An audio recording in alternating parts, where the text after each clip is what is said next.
रस्सी जल गई पर ऐठन नहीं किया।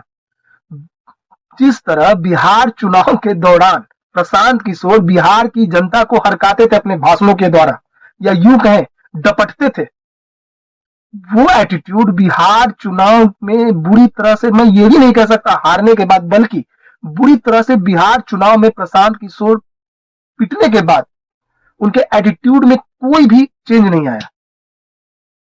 उसी तरह से ठसक बनी हुई है उनके एटीट्यूड में। तभी तो बिहार चुनाव के रिजल्ट आने के 2 दिन बाद वो एक प्रेस कॉन्फ्रेंस करते हैं।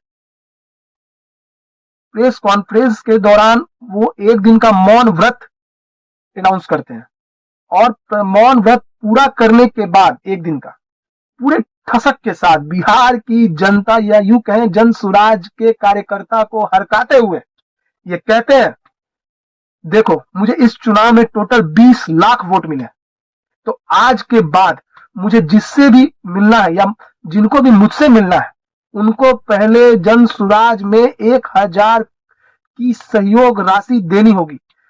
जो व्यक्ति 1000 की सहयोग राशि नहीं देगा जनसुराज में, आर्थिक मदद नहीं करेगा जनसुराज की, मैं उनसे नहीं मिलने जा रहा।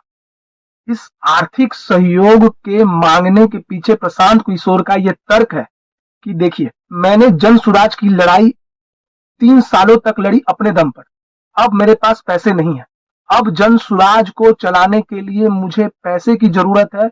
इसी के तहत मैं जनता से आह्वान करता हूं कि बिहार की कम से कम 1 करोड़ जनता मुझे 1000 रुपए प्रति व्यक्ति का सहयोग करे, जिसकी मदद से जनसुराज की लड़ाई मैं अगले 5 सालों तक लड़ सकूं।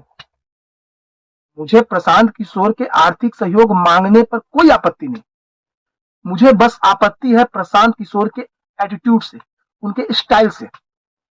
चलो माना भारत के राजनीतिक इतिहास में प्रशांत किशोर का एक बहुत बड़ा योगदान है, पर उन्होंने अभी तक बिहार के लिए कुछ बड़ा नहीं किया कि वो अपने आप को जेपी और गांधी समझते हैं। जेपी और गांधी भी जनता के से संवाद के दौरान जनता को हरकाते या डपटते नहीं थे।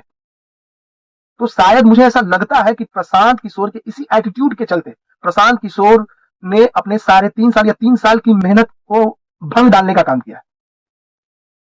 तो अगर आप मेरी बात से सहमत हैं या कुछ और कहना चाहते हैं तो कमेंट में बताएं। फिलहाल के लिए इतना ही, चलता हूं।